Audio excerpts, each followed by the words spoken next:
ದರ್ಶನ್ಗೆ ಈಗ ಪರಪ್ಪನ ಅಗ್ರಹಾರ ಜೈಲೇ ಗತಿ. ಯಾಕಂತ ಹೇಳಿದ್ರೆ ಬಳ್ಳಾರಿಗೆ ಶಿಫ್ಟ್ ಆಗ್ತಾರಾ ಅನ್ನುವಂಥದ್ರ ಬಗ್ಗೆ ಈಗ ಏನು ಪ್ರಶ್ನೆಗಳಿತ್ತು, ಈಗ ಸದ್ಯಕ್ಕೆ ಬಳ್ಳಾರಿಗೆ ಶಿಫ್ಟ್ ಮಾಡುವಂತಹ ಆಲೋಚನೆ ಇಲ್ಲ. ಸೊ ಹಾಗಾಗಿ ಬಳ್ಳಾರಿ ವರ್ಗಾವಣೆಗೆ ಕೋರ್ಟ್ ನಿರಾಕರಿಸಿದೆ. ಸದ್ಯಕ್ಕೆ ಪರಪ್ಪನ ಅಗ್ರಹಾರದಲ್ಲೇ ಇರಬೇಕಾಗತ್ತೆ. ಈಗ ವಿಚಾರಣೆ ಆರಂಭವಾಯಿತು, 3 ಗಂಟೆಗೆ ಮುಂದೂಡಲಾಗಿತ್ತು ವಿಚಾರಣೆಯನ್ನ. ಸೊ ಈಗ ವಿಚಾರಣೆ ಆರಂಭವಾಗಿದೆ. ವರ್ಗಾವಣೆ ಮಾಡೋದಕ್ಕೆ ಬೇಡ ವರ್ಗಾವಣೆ ಅನ್ನುವಂಥದ್ದನ್ನ ಕೋರ್ಟ್ ಕೂಡ ತೀರ್ಮಾನಿಸಿದೆ. ಸೊ ಬಳ್ಳಾರಿ ವರ್ಗಾವಣೆಗೆ ಕೋರ್ಟ್ ನಿರಾಕರಿಸಿದೆ. ಜೈಲಿನೊಳಗೆ ಓಡಾಡೋದಕ್ಕೆ ಈಗ ಅನುಮತಿ ಇದೆ. ಸೊ ಇದು ದರ್ಶನ್ಗೆ ಒಂದು ರೀತಿ ಸ್ವಲ್ಪ ರಿಲೀಫ್.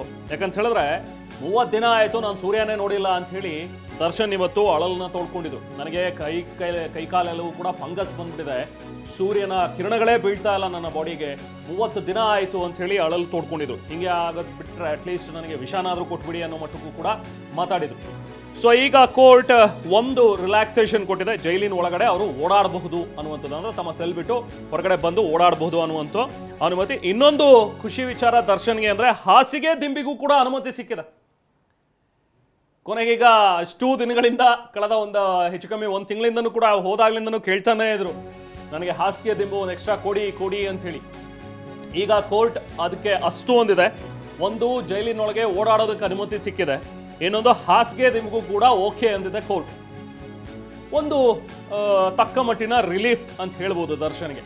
ಯಾಕಂತ ಹೇಳಿದ್ರೆ ಇವತ್ತು ವಿಡಿಯೋ ಕಾನ್ಫರೆನ್ಸ್ ಮೂಲಕ ಅಪಿಯರ್ ಆದಂಥ ಸಂದರ್ಭದಲ್ಲೂ ಕೂಡ ದರ್ಶನ್ ಆಡಿದಂಥ ಮಾತುಗಳು ಸಾಕಷ್ಟು ನೋವಾಗಿದೆ, ನನಗೆ ಸರಿಯಾದಂಥ ಒಂದು ಟ್ರೀಟ್ಮೆಂಟ್ ಆಗ್ತಾ ಇಲ್ಲ, ಇಲ್ಲಿ ಜೈಲಿನಲ್ಲಿ ಓಡಾಡೋದಕ್ಕೂ ಸಿಗ್ತಾ ಇಲ್ಲ, ಅಥವಾ 30 ದಿನ ಆಯಿತು ನನಗೆ ನನ್ನ ಬಾಡಿ ಸೂರ್ಯನ ಕಿರಣಗಳನ್ನು ನೋಡಿ, ಸೊ ಹಾಗಾಗಿ ನನಗೆ ಫಂಗಸ್ ಬಂದ್ಬಿಟ್ಟಿದೆ ಕೈಗಳಲ್ಲೆಲ್ಲ ಅನ್ನುವಂಥದ್ದನ್ನು ಕೂಡ ಹೇಳ್ಕೊಂಡಿದ್ರು.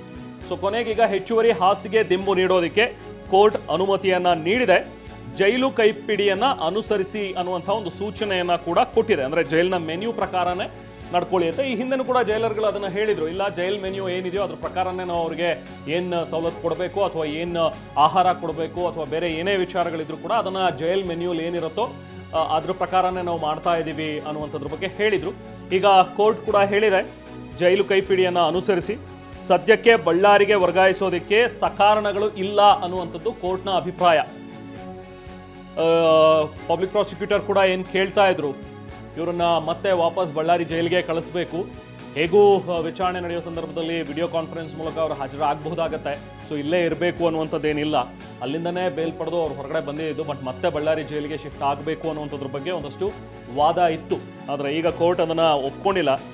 ಸದ್ಯಕ್ಕೆ ಬಳ್ಳಾರಿಗೆ ವರ್ಗಾಯಿಸೋದು ಬೇಡ, ಅದಕ್ಕೇನು ಸಕಾರಣಗಳು ನಮಗೆ ಕಾಣಿಸ್ತಾ ಇಲ್ಲ ಅನ್ನುವಂಥದ್ದನ್ನ ಹೇಳಿದರೆ, ಜೊತೆಗೆ ಜೈಲು ನಿಯಮ ಉಲ್ಲಂಘಿಸಿದ್ರೆ ಜೈಲು IG ವರ್ಗಾವಣೆಗೆ ಕ್ರಮ ಕೈಗೊಳ್ಳಬಹುದು ಅನ್ನುವಂಥದ್ದನ್ನು ಕೂಡ ಹೇಳಿದೆ ಇವತ್ತು ಕೋರ್ಟ್. ಅಂದರೆ ಕೋರ್ಟ್ಗೇನೆ ಮತ್ತೆ ಪರ್ಮಿಷನ್ಗೆ ಕೇಳುವಂಥ ಅವಶ್ಯಕತೆ ಏನಿಲ್ಲ. ಮುಂದಿನ ದಿನಗಳಲ್ಲಿ ಅಕಸ್ಮಾತ್ ಏನಾದರೂ ಜೈಲು ನಿಯಮಗಳನ್ನು ಈತ ಉಲ್ಲಂಘಿಸಿದ್ದೇ ಆದಲ್ಲಿ, ದರ್ಶನ್ ಅಲ್ಲಿ ಮತ್ತೆ ಲಾಸ್ಟ್ ಟೈಮ್ ನಾವು ನೋಡಿದ್ವಲ್ಲ, ಆರಾಮಾಗಿ ಹೊರಗಡೆ ಕೂತ್ಕೊಂಡು ಸಿಗರೇಟ್ ಸೇದಿದ್ದು, ಕಾಫಿ ಕುಡಿತಾ ಆರಾಮಾಗಿದ್ದು, ವಿಡಿಯೋ ಕಾಲ್ ಮಾಡ್ತಾ ಇದ್ದಿದ್ದು, ಇದೆಲ್ಲ ಏನಾದರೂ ಕಂಡು ಬಂದರೆ ಮತ್ತೆ ಇದೇ ಥರದ್ದೇನಾದರೂ, ಆಗ ಜೈಲು IG ವರ್ಗಾವಣೆಗೆ ಕ್ರಮ ಕೈಗೊಳ್ಳಬಹುದು ಅನ್ನುವಂಥದ್ದನ್ನು ಕೂಡ ಈಗ ಕೋರ್ಟ್ ಸೂಚನೆಯನ್ನು ಕೊಟ್ಟಿದೆ. ಸೊ ಇದೆಲ್ಲವನ್ನೂ ನೋಡ್ತಾ ಇದ್ರೆ ಒಂದು ತಕ್ಕ ಮಟ್ಟಿಗಿನ ರಿಲೀಫ್ ದರ್ಶನ್ಗೆ. ಒಂದೇನೆಂದರೆ ಓಡಾಡ್ಬೋದು ಹೊರಗಡೆ, ಅಟ್ಲೀಸ್ಟ್ ಸೂರ್ಯನ ಕಿರಣಗಳು ಅಂತ ಏನು ಹೇಳ್ತಾ ಇದ್ರು ಅವರು, ಸೂರ್ಯ ನೋಡೇ 30 ದಿನ ಆಯಿತು ಅಂತ ಹೊರಗಡೆ ಬರ್ಬೋದು. ಜೊತೆಗೆ ಹಾಸಿಗೆ ದಿಂಬು ಹೆಚ್ಚುವರಿಯಾಗಿ ಸಿಗುತ್ತೆ. ಜೈಲು ಕೈಪಿಡಿಯಂತೆ ವಾಕ್ ಮಾಡೋದಕ್ಕೆ ಅನುಮತಿ ಕೂಡ ಸಿಕ್ಕಿದೆ. ಎಸ್, ಬೆಳಿಗ್ಗೆ ಬಹಳ ಇಂಟ್ರೆಸ್ಟಿಂಗ್ ಘಟನೆ ನಡೆದದ್ದು. ವಿಷ ಕೇಳಿದ್ರು ದರ್ಶನ್ ಜಡ್ಜ್ ಬಳಿ, ನನಗೆ ವಿಷ ಕೊಟ್ಬಿಡಿ ಅಂತ. ಯಾಕೆ ಅಂತಂದರೆ ನನಗೆ 30 ದಿನಗಳಿಂದ ನನಗೆ ಬಿಸಿಲು ಕೂಡ ಸಿಗ್ತಾ ಇಲ್ಲ, ನನಗೆ ಫಂಗಸ್ ಆಗಿಬಿಟ್ಟಿದೆ, ಸಮಸ್ಯೆ ಆಗ್ತಾ ಇದೆ, ಹೀಗಿರೋದಕ್ಕಾಗಲ್ಲ, ಇದು ನರಕ, ನನಗೆ ವಿಷ ಕೊಟ್ಬಿಡಿ ಅಂತ ಕೇಳಿದ್ರು. ಆಗ ಜಡ್ಜ್ ತಿಳಿ ಹೇಳಿದರು, ಇಂಥದ್ದೆಲ್ಲ ಕೇಳಬೇಡಿ, ನಾನು ಏನು ಆದೇಶ ಕೊಡಬೇಕೋ, ಜೈಲಧಿಕಾರಿಗಳಿಗೆ ಏನು ಸೂಚನೆ ಕೊಡಬೇಕು ಅಂತ ಮಧ್ಯಾಹ್ನ ಕೊಡ್ತೀನಿ ಅಂತ ಈಗ ಕೊಟ್ಟಿದ್ದಾರೆ. ಕರೆಕ್ಟ್. ಪ್ರಮುಖವಾಗಿ ಅವ್ರು ಹೇಳಿರೋದು ಜೈಲಿನಲ್ಲಿ ಓಡಾಡೋದಕ್ಕೆ ಅನುಮತಿ, ಅಂದರೆ ಅದು ಮ್ಯಾನ್ಯುಯಲ್ ಕೂಡ ಇರುವಂತಹ ಒಂದು ಅವಕಾಶ, ಆ ಅವಕಾಶವನ್ನು ಕೊಡೋದಕ್ಕೆ ಈಗಾಗಲೇ ಸೂಚನೆ ಕೊಡಲಾಗಿದೆ. ಅದರ ಜೊತೆಗೆ ಬಳ್ಳಾರಿ ಜೈಲಿಗೆ ನೀವು ಶಿಫ್ಟ್ ಮಾಡಿ ಅಂತ ಹೇಳಿ ಕೇಳ್ಕೊಂಡಿದ್ರು, ಅದಕ್ಕೆ ಈಗ ನಿರಾಕರಿಸಿರುವಂತಹ ಕೋರ್ಟ್ ಇಲ್ಲೇ ಪರಪ್ಪನ ಅಗ್ರಹಾರ ಜೈಲಿನಲ್ಲೇ ಇರುವಂತೆ ಸೂಚನೆಯನ್ನು ಕೊಟ್ಟಿದೆ. ಹಾಗಾಗಿ ಇದು ಒಂದು ಕಡೆಯಲ್ಲಿ ದರ್ಶನ್ಗೆ ಒಂದು ಸಮಾಧಾನದ ವಿಚಾರ ಅಂತ ಅನ್ಸುತ್ತೆ. ಇನ್ನು ಒಂದೊಮ್ಮೆ ಏನಾದರೂ ಸರಿಯಾಗಿ ಕ್ರಮಗಳನ್ನ ಕೈಗೊಳ್ಳದೆ ಹೋದ್ರೆ ಆಗ IG ವರ್ಗಾವಣೆಗೂ ಕೂಡ ಅವಕಾಶ ಇರುತ್ತೆ.